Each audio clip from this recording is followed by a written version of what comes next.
Good afternoon. This is a special coverage of the coronavirus crisis using the combined forces of News 5 and Signal TV's One News, Radio 5 and 1PH.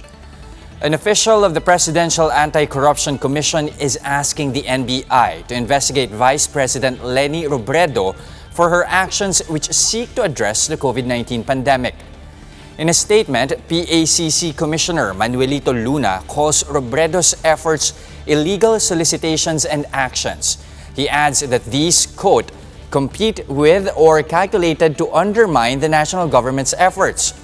The commissioner refers to the Office of the Vice President's free shuttle service and dormitories for health workers and personal protective equipment for them. Luna says these may be in violation of the NDRRMC law, the solicitation permit law, and protocols of the Interagency Task Force against COVID-19.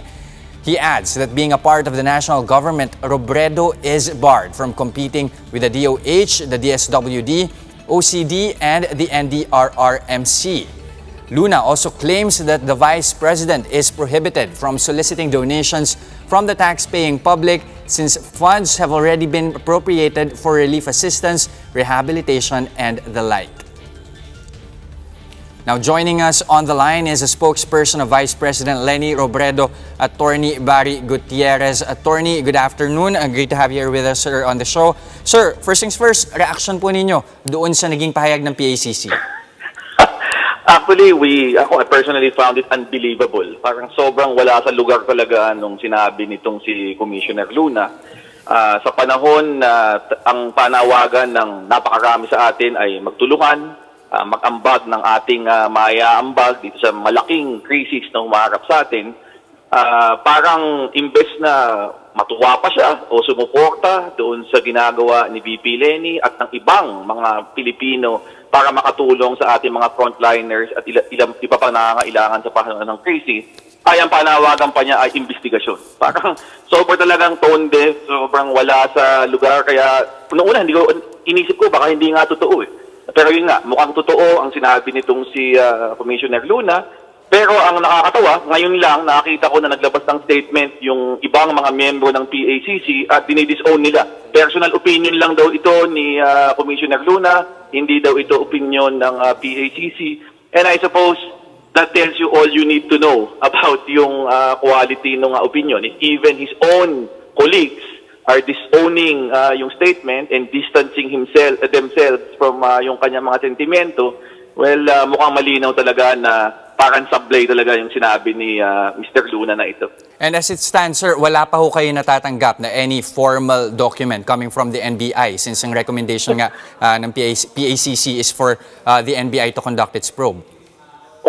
Wala pa kaming nakukuhang any official notice to an investigation. But of course, kung talagang they want to go that way, kung talagang kailangan humarap si VP Leni sa isang investigasyon, lagi naman kaming sanay na dyan eh. She's gone through a lot of investigations, prosecutions, an electoral protest, and you know, none of that has stopped her from doing the job she was elected to do. Meron kaming mandato na magsilbi sa ating mga kababayan at sa panahon nitong COVID-19 crisis, ang laki talaga nung need. Doon na lang sa PPEs. We've managed to give personal protective equipment to over 100 hospitals, clinics, and local government units. But still, there are almost 500 requests na pending with our office, which just goes to tell you gaano kalaki yung pangangailangan. And obviously, while we have no doubt that the government is moving, is taking some steps para ma-address itong pangangailangan ito, as of now, mukhang hindi pa rin yun sapat. So I don't see the point in trying to put down and go after people like the Vice President who are only doing what they can para maitawid natin ang ating sarili dito sa crisis na ito. Okay, sir, that leads me to ask, is the Office of the Vice President under the scope of the PACC? Because when you try to look at the executive order which created the PACC, there's EO 43 and the succeeding amendments here, you'd see the PACC, sir, ang governing power really niya is a presidential appointee. So part ba ng scope ng PACC ang OVP? Well, that's right. Yes, exacto. If you look at their own charter, ang kanilang investigations are confined to presidential appointees. And really, the Vice President is not a presidential appointee. She is an elected official, elected in the same manner as the President, proclaimed by Congress, acting as the National Canvassing Committee. And currently, because she is not holding any other appointing post, the last one she held was co-chair of the Interagency Committee Against Illegal Drugs last year, hindi siya mukhang papasok dito sa jurisdiction ng PACC. Pero ang pagkakaintindi ko naman dito, ang panawagan ni Mr. Luna, hindi naman for PACC to conduct and assume jurisdiction, but really for the NBI to investigate. So hindi ko alam kung anong gusto niyang maabot dito sa ganitong investigasyon, lalo na sa panahon na lahat tayo ay naka-quarantine, lahat tayo ay nasa mga bahay natin at sinisikap na huwag magkahawahan para hindi naman ma-overwhelm ang ating health system dito sa COVID. Ang tutok ng buong bansa, ang tutok ng bawat Pilipino, paano maitawid ng ating bansa sa krisis na ito. Pero ito si Mr. Luna, ang hinahabol ay investigasyon. Hindi ko rin talaga maintindihan. Sorry. Attorney, work us through the process. Paano ho ba ang sistema ninyo sa OVP, especially when it comes to these relief efforts, crisis management due to COVID-19? Kasi medyo mabigat nga rin naman yung naging pahayag ni Luna saying that you are competing with national government agencies. So I'm asking this, ano ho ba yung nagiging work process ninyo? Do you ever consider channeling these donations at least to government agencies? Actually, we have channeled donations to a government agency. We coordinated, for example, with the Research Institute for Tropical Medicine, the RITM. They asked us to procure extraction kits for use in relation to the testing process, and we did. This was actually delivered to them, I think, little over a week ago.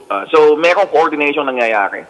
Sa distribution ng PPEs, we actually distribute to both private and public hospitals. So may mga public hospitals tayo na nabigyan ng mga personal protective equipment. And just to be clear on yung issue ng donations, hindi Office of the Vice President ang tumatanggap ng donasyon.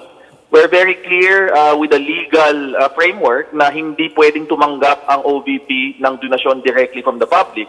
That is why, insofar as donations are concerned, we are partnered with Kaya Natin, which is a non-government organization. Sa kanila dumadaan yung pondo, and the Office of the Vice President simply works on the end of procurement nitong mga PPEs na ito and coordination and distribution to the various hospitals. So walang nalalabag na batas dito, malinaw na malinaw yon. And certainly I don't even think there is a competition. Kasi kung may competition, dapat sana sobra-sobra yung mga PPEs natin at nalulunod ang ating mga ospital at health worker sa dami ng PPE, sa dami ng gusto magbigay. But when the opposite is in fact true, kulang na kulang. So, every little bit na pwede natin gawin, whether it comes from the Office of the Vice President, whether it comes from groups of ordinary private citizens na on their own nagdi-distribute ng PPEs, or whether it comes from DOH na hopefully pumasok na yung kanilang tulong na yun, lahat yan magagamit dahil ito ay isang common effort na kailangan nating pagtulungan. Alright, maraming salamat po, Attorney Barry Gutierrez, for your time. Thank you rin, Jess, and stay safe. And that's the latest on the enhanced and expanded community quarantine in Luzon. For more updates, follow News 5, the Philippine Star and Business World Online. I'm Jess De Los Santos. We are One News.